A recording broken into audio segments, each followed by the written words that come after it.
14살 아들이 긴 잠에서 깨어났을 때 이미 집안에는 지옥이 펼쳐져 있었습니다. 거실에 피를 흘리며 쓰러져 있는 엄마, 방에서 불에 탄 채 발견된 누나. 그날따라 아들은 무려 15시간 평소보다 아주 깊은 잠에 빠져 있었는데요. 왜 하필 그날이었을까요? 부산 한 가정집에서 벌어진 비극적인 사건. 도대체 이 집에서 지난밤 무슨 일이 있었던 건지. 안녕하세요. 한국 범죄 사건을 다루는 금요사건 파일 디바제시카입니다. 2022년 9월 11일, 그날 대부분의 한국 사람들은 느긋한 휴일을 보내고 있었습니다. 전날 추석을 지내고 일상으로 돌아가기 전 마지막 여유로움을 즐긴 건데요. 특히나 부산 빌라촌에 살던 14살 가명 김명석 군은 전날 밤부터 온라인 게임에 흠뻑 빠져 있었죠. 다음날 학교를 안 가도 되니까 밤새도록 친구들과 주구장창 게임만 하겠다라는 생각이었습니다. 하지만 다음날 11일 아침 그가 눈을 떠보니 몸이 평소보다 너무 찌뿌둥합니다. 어딘가 몽롱한 기분까지 느껴지면서 잠에서 깨어났고 잠시 생각에 잠겼죠. 내가 어제 몇 시에 잤지? 그러던 중 무심코 시계를 봤는데요. 세상에나 12시 50분이에요. 점심시간인 거죠. 내가 지금까지 잔 거야? 그러다 문득 근데 엄마는 어딨지? 엄마가 날 깨웠을 텐데? 그는 무거운 몸을 일으켜서 겨우 교실로 나갑니다. 그 순간 털썩 주저앉으며 비명을 질렀죠. 눈앞에 펼쳐진 광경에 손이 덜덜 떨렸습니다. 거실 바닥 가운데 어머니 김씨가 쓰러져 있던 겁니다. 몸 곳곳에서 흐른 피가 검붉게 변해 딱딱하게 굳어 있었어요. 바로 그 옆에는 식칼이 떨어져 있었고 또 알루미늄 야구방망이도 팔 옆에 놓여 있습니다.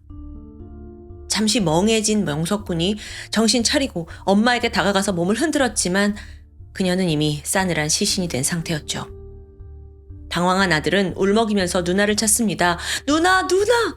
근데 대답이 없어요. 네 발로 기다시피 누나 방으로 향했는데 문을 열자마자 매캐한 냄새가 코를 찔렀습니다. 방 안에 또 다른 참상이 펼쳐져 있었죠. 누나 또한 죽은 채 발견된 건데요. 얼굴과 오른 팔이 이불에 덮여 있는 채 상체에는 불에 탄 자국이 보였습니다.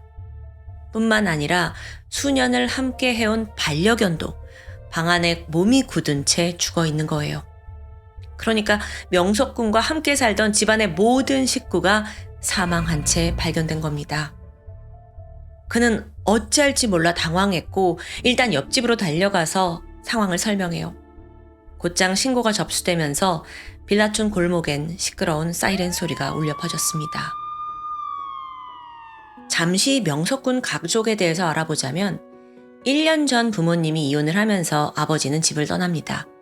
그때부터 44살의 어머니 김씨와 14살의 누나 가명 보라양, 그리고 14살 명석군이 반려견과 함께 똘똘 뭉쳐서 하루하루 살고 있었죠.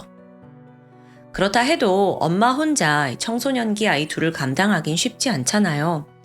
2달 전에 기초생활수급자로 등록을 하면서 이제는 조금이나마 생활이 나아지는 듯 했습니다. 그렇다면 사건 전날 다들 어디에 있던 걸까요? 분명 명석군이 게임을 하고 있을 때 집에 아무도 없었거든요. 전날 엄마와 누나는 연휴를 맞아 가벼운 외출을 했습니다. 김군만 집에 남아서 게임을 하던 중에 자기도 모르게 잠에 들은 거예요. 일어나 보니 가족 모두가 사망했고요. 한편 현장에 도착한 경찰은 가장 먼저 침입 흔적이 있는지 살펴봅니다. 이 창문에 방범창이 설치되어 있었는데 아무런 이상이 없어요. 현관 도어락도 멀쩡했고요. 강도가 든 게 아니라면 분명 면식범의 소행일 수 있습니다. 다음으로 경찰은 이 모녀의 시신에 주목했죠. 딸 보라양한테 불에 탄 흔적이 있었다고 했는데요. 다행히 그 불이 크게 번진 건 아니었어요. 게다가 화재 때문에 사망한 것도 아니었죠. 그 전에 둔기로 머리를 여러 차례 맞았고요. 두개골을 포함해서 앞니 1개가 부러져 있습니다. 정황상 엄마의 시신 옆에 있던 그 야구 방망이가 흉기였던 것으로 보여요. 즉 범인은 보라 양을 구타해서 살해한 뒤 불을 지르고 현장을 훼손하려 했던 것으로 추정되죠. 그럼 이번엔 엄마의 시신을 볼까요? 그녀는 유독 목과 턱 쪽에 칼로 얕게 베이고 찔린 상처가 보였습니다. 이걸 어떻게 해석하느냐, 이게 좀 중요한데요. 초기 수사 당시 경찰은 이거 혹시 주저은이 아닐까라고 의심했어요.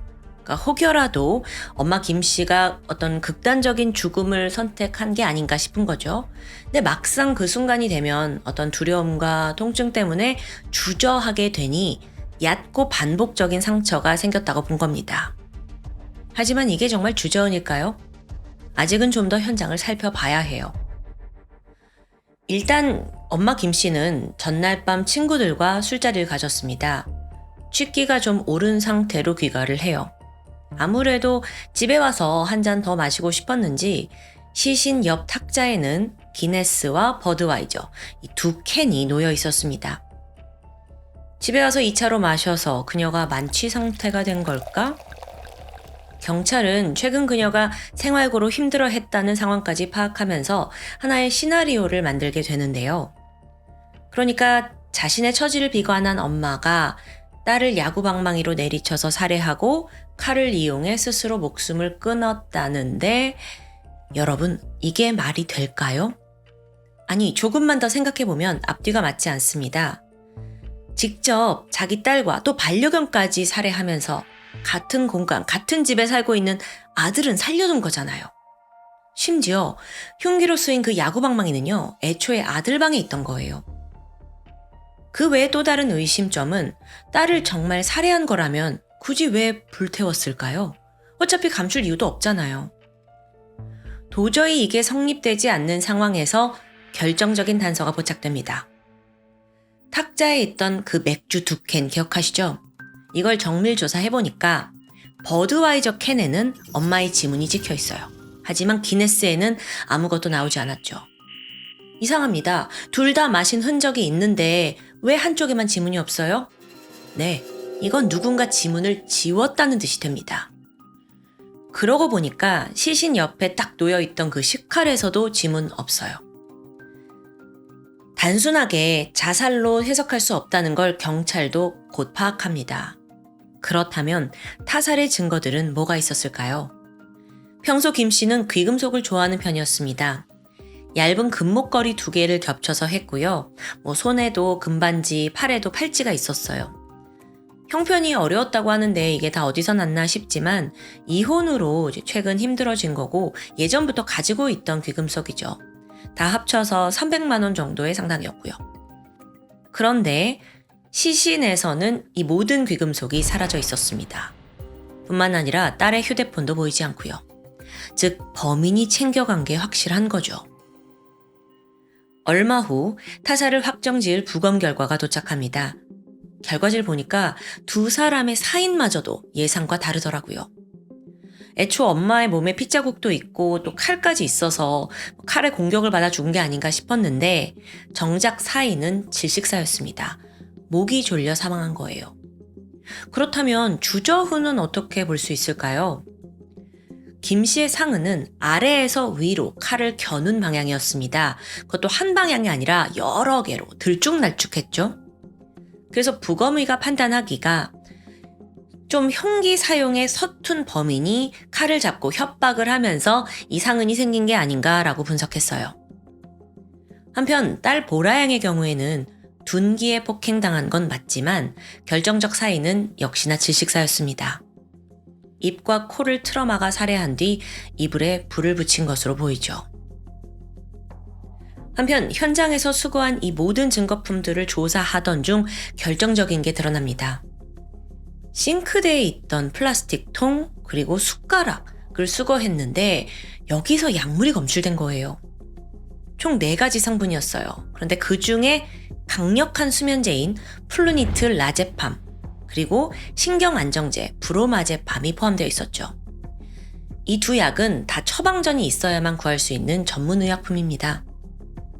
이 중에 수면제 성분은요, 복용을 하고 나서 15분에서 20분 이내 근육이 싹 풀리고 급격히 졸음이 쏟아질 만큼 강력한 약인데요.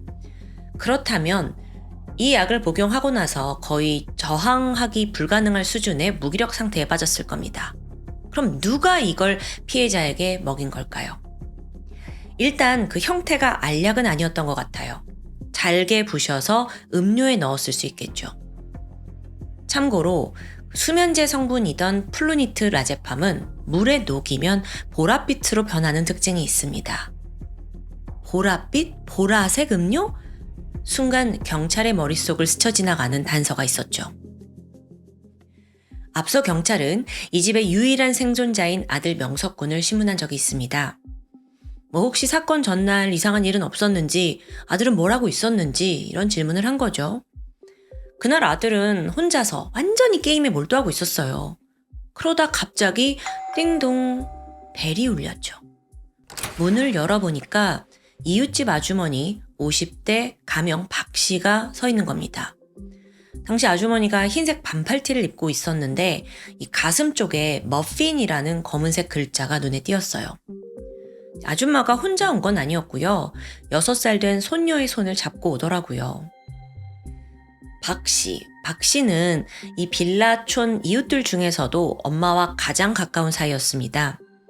6개월 전부터 안면을 텄는데 그 이래로 서로의 집을 자주 왕래했고요. 또 이 두 사람이 마음이 잘 통했는지 술자리도 자주 가졌어요. 그 덕에 애들도 양쪽 집을 왔다 갔다 하면서 보냈는데 사실 사건 있기 전날에도 엄마랑 박 씨 아줌마네 명석군이 놀러 갔을 정도입니다. 그런데 그날 어른들이 술을 좀 마셨잖아요. 명석군이 그 집의 6살 손녀와 재밌게 놀아준 거예요. 그게 너무 즐거웠는지 오늘도 찾아온 거죠. 여자가 뭐라고 하냐면, 명석아, 아줌마 손녀랑 좀 같이 놀아줄래? 아줌마는 감기약 좀 챙겨올게. 잠시 후 다시 집으로 온 그녀의 손에는 감기약과 함께 보라색 도라지차가 들려 있었습니다. 아줌마가 이렇게 보라색 음료를 건네요. 명석아, 이거 몸에 진짜 좋은 거야. 내가 도라지 잔뜩 넣었으니까 너 쭉 한 잔 마시고 놀아. 아들은 그렇게 쓴맛을 좋아하지 않았지만 아줌마의 성의가 있잖아요. 그래서 억지로 마셨고요. 20분 정도 손녀와 놀아주게 됩니다. 얼마 후 모두가 돌아가고 혼자 남게 되는데 이때 어쩐 일인지 명석군이 그냥 까무라치듯 잠에 든 거예요. 다음날 일어나 보니 12시 50분, 그러니까 무려 15시간을 기절하듯 잔 거죠. 여러분, 이 인터뷰에서 가장 인상적인 건 예상한 대로 보라색 도라지차입니다. 그래서 경찰이 신속하게 김군의 혈액을 검사하거든요. 역시나 죽은 모녀의 몸에서 나온 그 동일한 성분들이 검출됩니다. 잠깐만요. 무조건 여기서 박 씨를 의심하기 전에 지금까지 상황을 좀 정리해 볼게요. 집에 침입한 흔적이 없는 것으로 봤을 때 면식범 소행입니다. 그리고 일가족 3명의 몸에서 모두 항정신성 의약품이 나왔다는 건 이 3사람 그 당시에 정신을 잃었다는 걸 의미해요. 엄마는 칼로 협박받은 듯 배인 상처가 있었고 차고 있던 귀금속이 사라졌죠. 누나 보라양은 둔기로 폭행을 당한 뒤 질식사했습니다. 이후 상반신이 불태워졌고 핸드폰 강탈당하고요. 이렇게 봤을 때 범인이 누군지 모르지만 그 살해 동기는 애초에 금품을 노린 게 아닐까라고 경찰은 추정합니다. 누가 봐도 박 씨가 제일 수상해요. 그렇지만 확정하기엔 무리가 있는데요. 그래서 일단 경찰은 지난 1년간 이 부산 지역에서 같은 약물을 동시에 처방받은 사람들을 모조리 추적했습니다. 그 중에 의심점이 있을 만한 10명이 추려지더라고요. 그래서 하나하나 확인을 해보니까 8명은 알리바이가 확실합니다. 마침 그때가 추석 연휴였잖아요. 다들 가족과 함께 어디 갔거나 지방에 내려간 거죠. 그래서 쉽게 알리바이가 풀리는데 마지막 한 사람은 몇 개월 전에 사망했어요. 그렇게 모두 제외되고 남은 건 단 1명. 그 이름은 박땡땡. 이웃집 아줌마였던 겁니다. 그녀는 평소 불면증과 우울증을 이유로 이런 약물들을 직접 처방받아서 보관하고 있었다는 게 드러나요. 이제 윤곽이 거의 확실해지고 있죠. 그뿐만이 아닙니다. 사건 발생 6일 만인 9월 17일 날 현장에서 단 50m 떨어진 하수구 안에서 사라진 보라양의 핸드폰이 발견돼요. 너무도 근처에서요. 누가 여기에 버리고 갔을까? 경찰이 즉각 인근에 있는 CCTV를 확인했죠? 그랬더니 조심스럽게 다가와서 누군가 그 하수구에 핸드폰을 버리고 있습니다. 여성이에요. 그녀가 방향을 탁 튼 순간 가슴 쪽에 머핀이라는 스펠링이 적힌 반팔티가 눈에 띄었습니다. 기억하시죠? 이거 사건 당일 박 씨가 입고 있던 그 옷이잖아요. 지금 모든 증거가 다 그녀를 지목하고 있어요. 그래서 이 여자 도대체 어떤 사람이야? 신원을 조회해봤거든요. 평범한 아줌마가 아니더라고요. 놀라운 기록들이 쏟아져 나옵니다. 특수 협박, 퇴거 불능, 폭행 상해까지 전과가 수두룩한 거죠. 그 중에 한 사건을 유심히 보니까 지인이 자기를 무시해서 화가 나서 16cm짜리 칼을 목에 대고 협박한 전적이 있어요. 피해자 김 씨의 목에도 칼로 협박당한 상처가 있었죠. 놀랍게도 유사한 패턴입니다. 이렇듯 어느 정도 확신에 찬 경찰은 즉각 박 씨의 집을 압수수색해요. 집안 곳곳을 샅샅이 뒤지고 있던 중에 방 한켠에 무심코 걸려있던 가방이 눈에 띄었습니다. 수사관이 가서 그 내부를 살펴보는데 아주 의외의 물건이 등장했죠. 그건 바로 미니 사이즈의 절구였어요. 아니, 누가 이런 걸 가방에 넣고 다니나요? 심지어 그 절구 끝에는 가루가 묻어 있었고요. 정밀 검사 해보니까 수면제와 신경안정제였죠. 그러니까 이게 약을 빻을 때 쓰던 도구였던 거예요. 이쯤 되면 박 씨는요, 더 이상 빠져나갈 구멍이 없어요. 경찰은 즉각 박 씨를 구속했죠. 그런데 검거된 그녀의 반응은 아주 뻔뻔했습니다. 그래요. 내가 도라지차 준 건 맞아요. 근데 내 손녀가 감기에 걸려서 그걸 만든 거예요. 무슨 내가 약을 탔다 그래? 박 씨가 뭐라고 하는지 좀 더 들어볼까요? 밤 9시 그녀는 옆집을 방문합니다. 아들 명석군이 있길래 몸에 좋은 도라지차를 한 잔 건넸고 근데 얘가 좀 잠든 거예요. 그래서 그냥 그 집에서 김 씨를 기다렸다고 말하죠. 그렇게 2시간이 지나고 나서 밤 11시쯤 되니까 이제 엄마 김 씨가 집에 옵니다. 뭐라고 하냐면 자기 내가 기다렸잖아. 우리 맥주 한잔 하자. 김 씨가 수락했고 두 사람은 거실에서 맥주를 한잔 하면서 수다를 떨게 되는데 여기서 진술을 듣고 있던 경찰이 물어요. 그래요? 그럼 그날 본인은 어떤 맥주를 마셨죠? 이 질문에 박 씨가 한참을 생각하더니 말합니다. 기네스 마신 것 같아요. 네, 지문이 없던 바로 그 캔이요. 어쨌든 그 두 사람이 30분 정도 대화를 했대요. 근데 박 씨는 이제 혼자 놀고 있던 손녀를 챙겨서 본인 집으로 돌아간 게 다다라고 말했죠.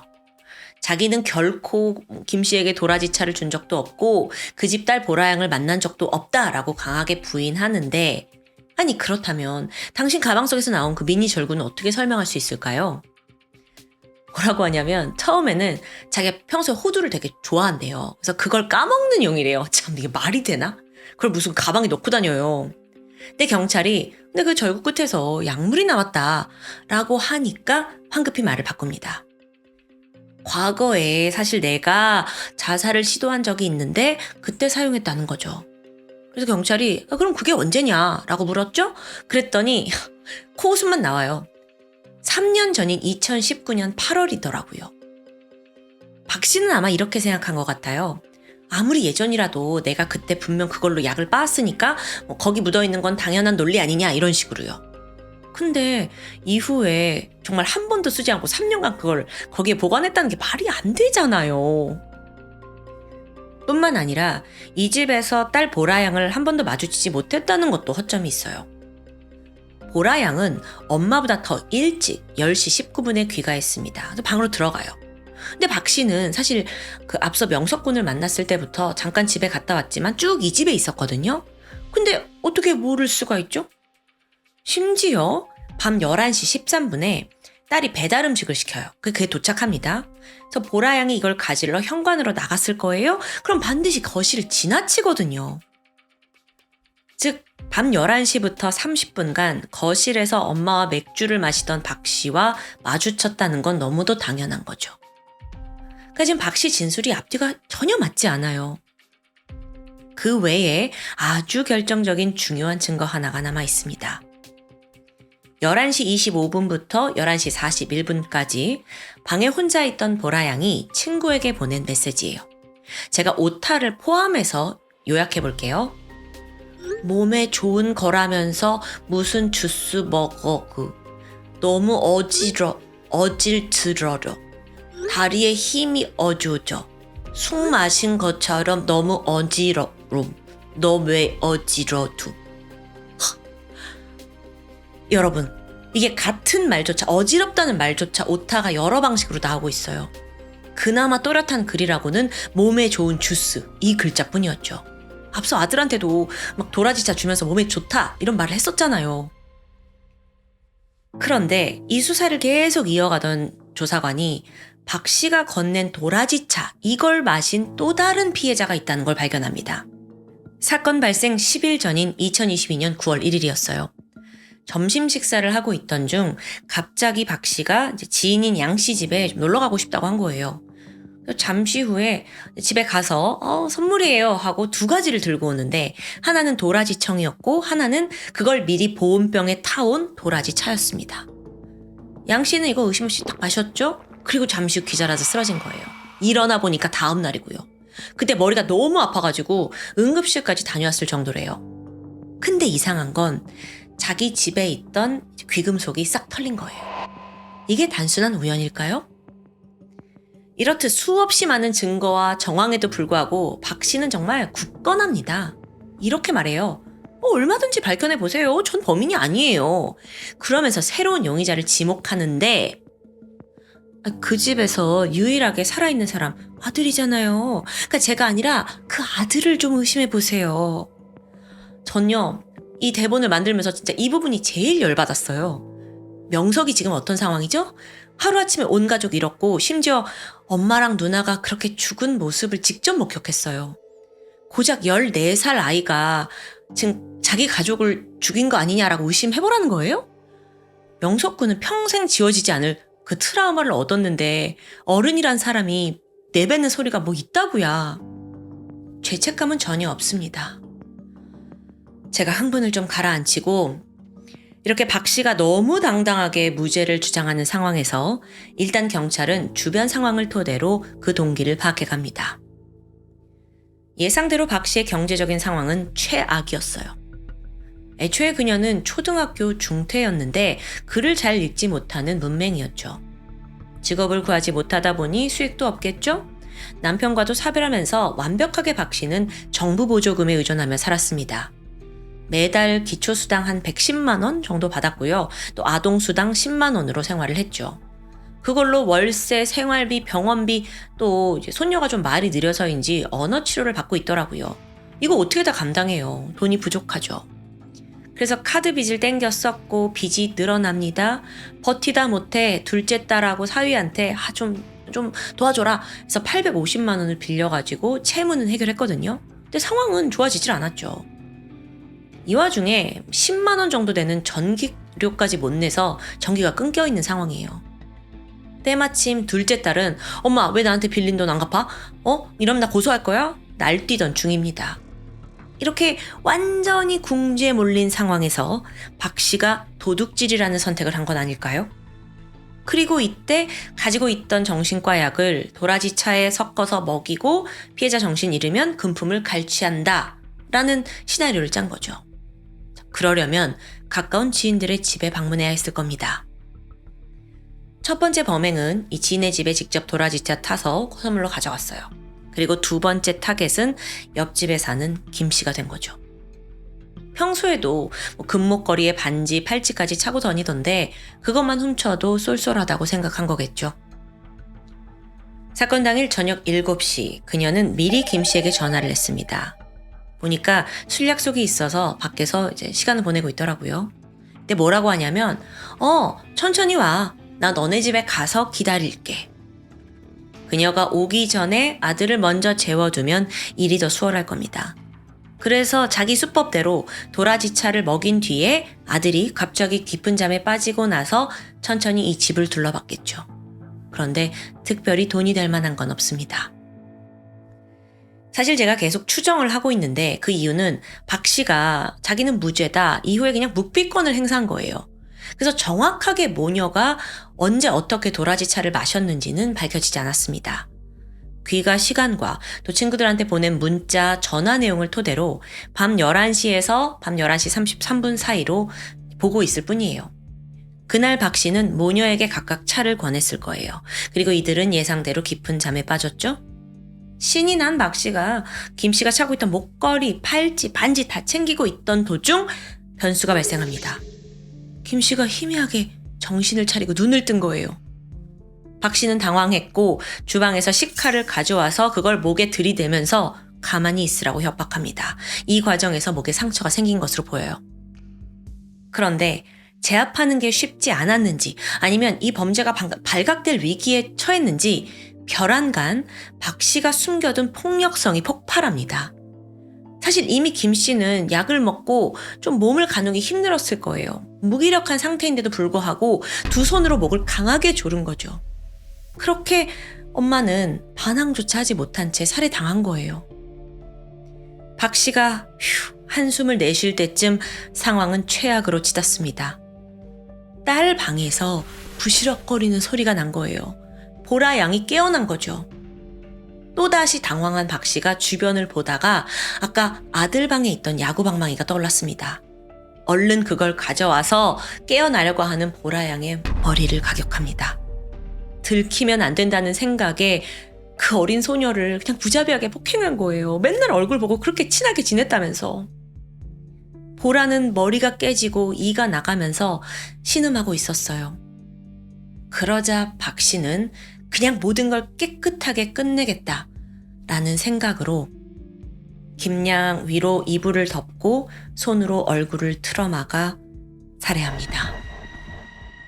물론 그녀가 처음부터 살인을 의도한 건 아니라고 보여져요. 하지만 그녀 기저에 깔린 어떤 폭력성과 충동성이 동시에 폭발하면서 이 옆집에 들어간 지 2시간 만에 2명을 살해한 살인마가 된 거죠. 이후 그녀는 지문이 묻은 식칼, 맥주캔 다 닦아놓고 귀금속, 핸드폰까지 챙겨서 빠져나옵니다. 그 직전에 그 보라양의 이불에 불을 붙여요. 어쩌면 이 집이 아예 불로 타버리길 바랬던 것 같아요. 하지만 기적처럼 화재는 이불만 태운 채 자연적으로 사그라들었습니다. 만약에 그 불이 더 타올랐다면 자고 있던 명석군도 죽은 채 발견됐겠죠. 아무리 지금 박 씨가 강력히 범행을 부인해도 이미 경찰은 살해 동기 뻔해요, 정황, 증거까지 확보한 상황입니다. 결국 2023년 4월 재판대에선 박 씨는 무기징역을 선고받았죠. 그녀는 끝까지 기를 쓰고 항소했지만 항소심과 상고심이 기각되면서 형은 확정됩니다. 마지막으로 경찰이 추정한 그날의 상황에서 한 가지 이해되지 않는 점이 있습니다. 김 씨와 딸 보라 양은 이제 아무래도 범인으로서는 자기 존재가 이미 이들에게 드러났기 때문에 충동적으로 죽였을 수 있어요. 하지만 왜 반려견까지 죽인 걸까요? 혹시 그 공간에 같이 있던 개가 살인을 목격했기 때문에 나중에 나를 막 나한테 와가지고 험하게 짖고 그럴까봐 그런 건 아닐까요? 그래서 의심받을까봐? 이미 둘이나 죽였는데 개라고 못 죽이겠냐? 이판사판 마음이었을까요? 사실 재판 당시 박 씨는요, 흥분하면서 계속 죄를 부인했고 억울함만 호소했습니다. 재판 내내 내가 한 거 아니라고, 니들 도대체 무슨 말이야? 수없이 소리 지르고 난동을 피웠대요. 그런데 검찰이 내밀고 있는 이 수많은 증거 앞에서 외침은 사실 아무 의미가 없죠. 지금까지도 자신의 결백만 주장하고 있는 박 씨. 그녀의 눈에는 앞으로 평생 동안 지옥보다 더한 고통을 견뎌야 하는 명석군의 처지는 안중에도 없는 듯합니다. 범인이 부디 차디찬 철창 속에서 김군보다 더한 고통을 느끼며 살길 바라겠습니다. 지금까지 금요사건 파일 디바제시카입니다. 안녕하세요. 토요미스터리 디바제시카입니다. 2017년 9월 13일 저녁 경남 창원시 마산구 오동동에 있는 아귀찜 골목에 한 남성이 나타납니다. 그는 주점 앞에 기웃거리면서 여기 사장을 찾는 듯 했죠. 주점 여사장은 평소 가게에서 혼자 숙식을 해결했기 때문에 안에 있겠지 싶어서 남성이 조심스레 가게 안쪽 쪽방으로 들어서는데 잠시 후 사장이 그 방바닥에 드러누워 있는 걸 발견해요. 잠든 게 아니었죠. 그녀는 싸늘하게 사망한 채였습니다. 신고를 받은 경찰이 현장에 도착을 했고 이 쪽방에서 발견된 시신은 주점 사장이었던 54세의 여성 김경숙 씨였습니다. 그녀는 하늘을 바라보고 누운 상태로 오른팔은 배 위에 그리고 왼팔은 바닥으로 뻗고 있는 자세였고요. 코와 입 주변을 봤더니 사후에 생긴다는 거품이 있었어요. 또 양손과 발은 까맣게 괴사가 진행된 상태였고요. 이걸로 봐서 사망한 지 좀 시간이 지난 것으로 보였죠. 하지만 폭행이나 공격을 당한 흔적은 없었습니다. 근데 또 그렇다고 그녀 스스로 극단적인 선택을 한 거라고 보기에도 좀 문제가 있어요. 사망자 김 씨의 입 안에서 누구도 예상치 못한 것이 발견됐기 때문입니다. 그게 바로 쑥떡이었죠. 국과수 부검을 해봤는데 식도와 위장에서도 쑥떡이 발견됩니다. 그 외에 독성이나 알코올은 없었고요. 사건 현장에서도 먹다 남은 사과 조각과 또 다른 쑥떡 몇 개가 발견되었는데요. 자, 그럼 이걸로 봤을 때 떡을 먹다가 목에 걸려서 기도폐색 질식사 이걸 원인으로 분석이 되었죠. 그래서 여러분 이 사건은요 한동안 마산 쑥떡 사망 사건으로 불리기도 했습니다. 이웃 주민들은 이렇게 혼자 떡을 먹다가 고독사 했다라는 거에 너무 안타까워했습니다. 참 허망한 죽음이니까요. 하지만 일부의 사람들은 아니 어떻게 사람이 떡을 먹다가 죽을 수 있냐 선뜻 납득할 수 없다라는 반응인데요.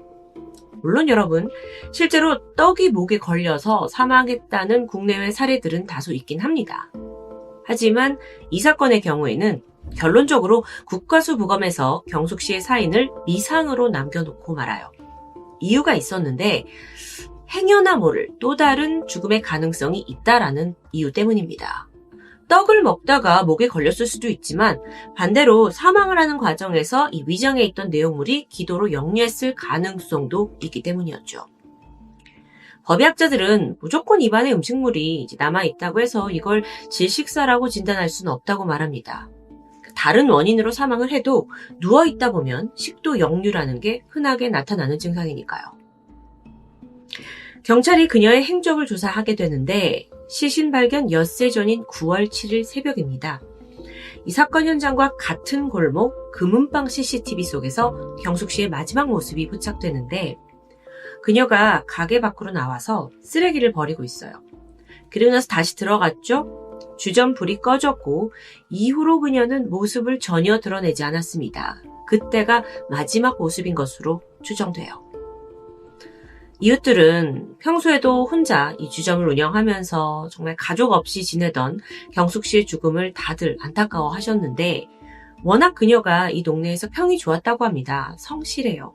근데 장사가 잘 되지 않아서 형편은 늘 빠듯해 보였죠.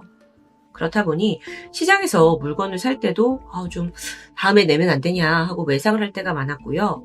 또 이 주점이 저녁 장사를 하잖아요. 그러니까 아침과 낮에는 다른 식당에서 서빙 알바를 하기도 했고요. 그러니까 정말 밤낮으로 열심히 살던 사람입니다. 그렇게 다들 주민들이 기억하고 있었고요.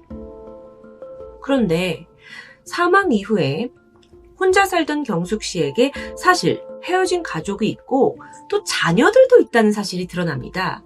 알고 보니까 그녀는 대학에서 국문학을 전공했고 26살 정도에 결혼을 했던 아주 평범한 주부예요. 하지만 20년 전쯤 남편과의 불화로 인해서 딸과 아들을 남겨둔 채 가출하게 되는데요. 그렇게 혼자가 된 경숙 씨는 부산에 있는 한 교회에서 복지사로 일하면서 노인들을 돌봤다고 합니다. 그러던 2007년 중학교 동창 친구가 있는 이 마산, 이 사건이 일어난 오동동으로 이사를 오게 됩니다. 이때까지만 해도 남편과 이혼을 한 건 아니었고요. 단순한 가출 상태였어요. 그런데 이 마산에 오고 나서 7년 후인 2014년에 경숙 씨가 불현듯 남편에게 정식으로 이혼 소송을 요구했고요. 그 결과 5천만 원의 위자료가 그 다음 해인 2015년에 지급이 됐습니다. 사건이 일어난 건 2017년. 그러니까 관계도 정리했고 위자료도 받고 나서 불과 2년 만에 김 씨가 이렇게 쓸쓸한 죽음을 맞이한 겁니다. 그런데요, 경숙 씨에게는 이혼한 남편과 자녀들 외에도 버젓이 친모와 형제들도 모두 살아있었어요. 도대체 무슨 이유에서 이 가족들과 다 연을 끊고 홀로 산 건지는 정확히 밝혀지지 않았는데, 어쨌든 이 형제들이 경숙 씨의 죽음을 알게 된 건 경찰을 통해서였죠. 기록이 나오니까요. 그래서 가족들이 부랴부랴 마산으로 향했고 거기서 또 한 번 당황스러운 일을 겪게 됩니다. 경숙 씨의 장례식이 가족 없이 한 친구의 주도하에 치러지고 있던 겁니다. 이 친구라는 사람이 원래 마산에 살던 중학교 동창 김 씨였죠. 그녀는 이 장례식에서 친구의 죽음을 정말 누구보다 슬퍼하고 있었어요. 화장터에선 거의 오열하면서 쓰러졌을 정도니까요. 장례가 다 끝나고 형제들이 아니 가족이 있는데 왜 더 빨리 우리한테 알려주지 않았느냐라고 좀 항의를 하게 되죠. 그러자 돌아온 대답은 경숙이가 그걸 생전에 원치 않았어요 라고 대답을 하는데요. 뭔가 이 집 사연이 있나 보다 라고 생각할 수도 있지만 이게 어딘가 좀 이상하지 않나요? 50대의 여성, 평소에 지병도 없고 건강했던 경숙 씨가 어떻게 자신의 죽음을 미리 알고 친구한테 그런 유언 아닌 유언을 남긴 걸까요? 어쨌든 당시의 형제들은 그래도 친구가 있어서 이렇게 장례까지 치러주고 너무 고맙다라고 표현했습니다. 그 장례가 잘 끝나고 나서 이 마산 쑥떡 사망 사건은 그저 잊히는 듯 했죠. 그로부터 다시 2년이 지난 2019년 2월입니다. 사망한 경숙 씨의 친딸 이 씨가 경찰로부터 전화 한 통을 받게 돼요. 숨진 어머니 앞으로 보험이 많이 들어져 있었고 그것 때문에 아직 사건이 수사 중이라는 소식이에요. 다 끝난 줄 알았는데. 그래서 알고 보니까 경숙 씨 앞으로 무려 22개의 사망보험이 들어져 있었습니다. 게다가 그 수령액이 무려 58억 원에 달했죠. 58억 원이요. 엄청난 금액인데요, 이건. 그러다 보니까 경찰도 이 좀 수상한데 이거 혹시나 싶어서 변사사건이 아니라 강력사건으로 수사를 진행하고 있다 하는데 좀 더 자세히 알아보겠습니다. 생전에 경숙 씨는 굉장히 금전적으로 빠듯한 생활을 했어요. 월 평균 소득은 100만 원 미만, 사망 당시의 통장 잔고를 보니까 겨우 10,000원 정도가 들어있었죠. 그리고 빚이 2천만 원이 넘었습니다. 그랬던 그녀가 22개의 보험료로 총액 142만 원을 매달 납부했다? 이게 좀 이해가 되지 않죠. 하지만 정말 이상한 건 따로 있었습니다. 바로 이 보험의 수익자가 모두 한 사람의 이름으로 되어 있었다는 건데요. 그게 바로 그 경숙 씨의 절친이라고 주장하는 중학교 동창 김 씨였던 거죠. 와, 이건 냄새 납니다. 의심스럽죠. 자, 그러면 김 씨는 도대체 어떤 사람인 걸까요? 조사 결과 실제로 사망한 경숙 씨와 동창인 건 확인이 되었습니다. 또한 경숙 씨의 그 결혼식 사진을 찾아냈는데 바로 뒤에 서서 사진을 찍을 만큼 가까운 사이였던 것도 맞아요. 경숙 씨가 이제 남편과의 불화로 가출한 뒤에는 친구 김 씨의 어머니가 운영하던 식당에서 알바를 하기도 했고요. 그러면서 이 김 씨네 가족과 연을 맺은 것으로 보입니다. 앞서 경숙 씨가 운영하던 주점 그 상가 건물 보이셨죠? 그것도 친구 어머니 소유였어요. 그래서 주변 상인들도 그 친구 김 씨의 존재를 잘 알고 있었고요. 그런데 증언에 따르면 친구 김 씨는 경숙 씨를 마치 좀 아랫사람, 하인 부리듯 행동할 때가 있었다고 해요. 경숙 씨 또한 친구를 사장님이라고 불렀고요. 결국에 이걸 알아보니까 이 주점의 진짜 사장은 김 씨였고 경숙 씨는 대신 가게를 보던 사람일 뿐이었죠. 그렇지만 이 두 사람의 관계가 진짜 어땠냐라는 건 살아있는 김 씨가 얘기해 줄 수 있을 텐데 그 김 씨는 어머 무슨 소리냐, 경숙이는 정말 나랑 친자매 같은 사이다 라고 당당한 모습을 보입니다. 친자매. 여기서 또 하나의 반전이 드러나는데요. 호적 등본을 떼어보니까 경숙 씨가 김 씨, 그러니까 친구 김 씨 어머니에게 성인 입양이 된 상태였습니다. 그러니까 법적으로는 이 두 사람이 자매가 맞다는 거죠. 경숙 씨가 입양이 된 시점을 보니까 2016년 4월 14일, 사망 딱 1년 전인데요. 50이 넘은 성인이 버젓이 자기 엄마가 살아있음에도 불구하고 친구의 엄마에게 입양을 간다는 게 결코 흔한 일은 아니죠. 그런데 이 입양 과정도 어딘가 이상합니다. 보통의 부모가 살아계신 상태에서 성인 입양을 할 경우에는 그 친부모의 동의서가 당연히 필요합니다. 그래서 경숙 씨가 제출한 서류를 보니까 네, 어머니 친필로 서명이 분명 있어요. 그럼 정말로 친어머니는 딸이 입양을 간다는 걸 동의한 걸까요? 여기에 대해서 형제들은 반발했죠. 당시 경숙 씨 어머니는 80대의 고령이셨고요. 시력까지 거의 잃으셔서 앞이 잘 보이지 않는 상태예요. 그런데 마침 어느 날 경숙 씨 오빠가 본가에 방문을 했는데 이제 경숙 씨가 안방에서 나오는 걸 목격했습니다. 참고로 경숙 씨가 본가에 논 일은 별로 없었고요. 근데 이때 문제가 뭐냐면 방에서 뒤따라 나오는 사람이 있었는데 그게 바로 친구 김 씨였던 거죠. 이 두 사람이 우연치 않게 오빠랑 마주치자 아주 당황하는 듯 했어요. 그러면서 급히 자리를 떴는데 추정컨대 아마 이때 경숙 씨와 친구 김 씨가 강제로 어머니의 사인을 받아간 게 아닐까 의심되고 있는 부분입니다. 한편 지난 2015년 경숙 씨가 별거 상태였던 남편에게 돌연 이혼 소송을 제기해서 재산을 분할받은 거 기억하시죠? 이 또한 배우의 김 씨가 있었다고 알려졌어요. 그렇게 뭔가 가족과의 관계를 끊고 거의 친구 김 씨에게 귀속된 듯한 모습을 보이고 있죠. 그런데 여러분, 사실 제가 굉장히 모든 걸 의심스럽게 말씀드리고 있지만 이 정도는 충분히 가능한 일입니다. 이 사건에서 무엇보다도 중요한 건 거액의 사망보험금이에요. 보험. 경숙 씨는요, 2012년부터 2016년까지 4년 동안 22개의 보험에 집중적으로 가입했어요. 마지막 보험은 그 어머니한테 입양된 지 2달 후에 든 거였죠.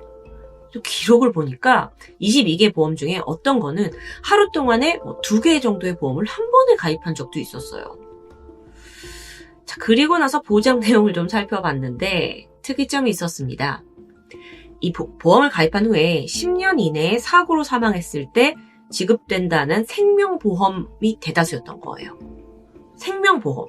아니 평소에 지병도 없고 나이도 50대면 젊잖아요. 그런데 생활고에 시달리면서 막 투잡을 뛰고 있던 그녀가 자의로 정말 이 22개의 보험에 들었다? 이 부분이 이해가 되지 않는 겁니다. 그리고요, 경숙 씨가 이렇게 보험에 가입하고 얼마 후에 수익자가 전부 친구 김 씨로 바뀌어요. 그래서 어떻게 된 일이냐고 물어봤죠? 그랬더니 김 씨는 이거는 경숙이가 100% 자기 의지로 나한테 이름을 돌린 거다라고 말합니다. 실제로 이 수익제를 변경을 할 때 경숙 씨가 직접 친필 사인을 남긴 게 있어요. 그리고 그 자리에는 친구 김 씨도 함께였다라는 게 확인되죠. 아니 왜 이 돈을 또 친구에게 다 남긴 건지 자식들도 있잖아요. 경숙 씨는요, 이제 남편에게 두고 온 두 자녀에 대해서 누구보다도 애틋한 마음을 보였습니다. 그때 이혼 소송을 할 때 도와줬던 변호사한테도 정말 난 너무 자식들이 보고 싶다라는 말을 자주 했었고요. 또 종종 친언니와 통화를 했는데 그때마다 애들은 잘 있냐라고 안부를 물었었고요. 경숙 씨가 막 주점을 하면서 여러 일을 하면서 악착같이 살았던 것도 나중에 자녀들과 함께 살고 싶었기 때문입니다. 그런 그녀가 이 억대의 보험 수익자를 자녀도 아닌 친구 김 씨로 다 지정해뒀다? 자, 그럼 이제 김 씨의 입장을 들어볼까요? 김 씨는 세상에는 원래 상식에서 벗어나는 일들이 비일비재한 거다라면서 억울하다는 입장입니다. 평소에 오히려 경숙이의 친가족들은 연락도 안 하고 막 지내면서 가족처럼 안 있다가 우리가 이제 더 경숙이를 챙겼고 입양까지 했는데 보험금이 탐나니까 나한테 이러는 거다라고 얘기를 하는데요. 결코 이 죽음이 타살의 가능성이 없이 경숙 씨가 떡을 먹고 죽은 거다라고 강경한 입장을 고수합니다. 그런데 여기서 또 다른 의혹이 나오게 돼요. 앞서 숨진 경숙 씨를 최초로 발견했고 경찰에 신고한 남성, 이 앞에 기웃거렸던 그 남성 기억하시죠? 그 사람이 바로 친구 김 씨 여동생의 남편, 김 씨의 제부 최 씨였습니다. 그러니까 이 사람들이 모두 다 김 씨 가족이라는 거예요. 여기에 더해서 김 씨 자매 그리고 제부 최 씨까지 모두 다 보험 설계사 경력이 있었다는 게 밝혀지죠. 이러다 보니까 의심이 꼬리에 꼬리를 물게 된 겁니다. 사실 다 필요 없고 이 경숙 씨 죽음이 그럼 정말 떡에 의한 거냐라는 게 중요하겠죠?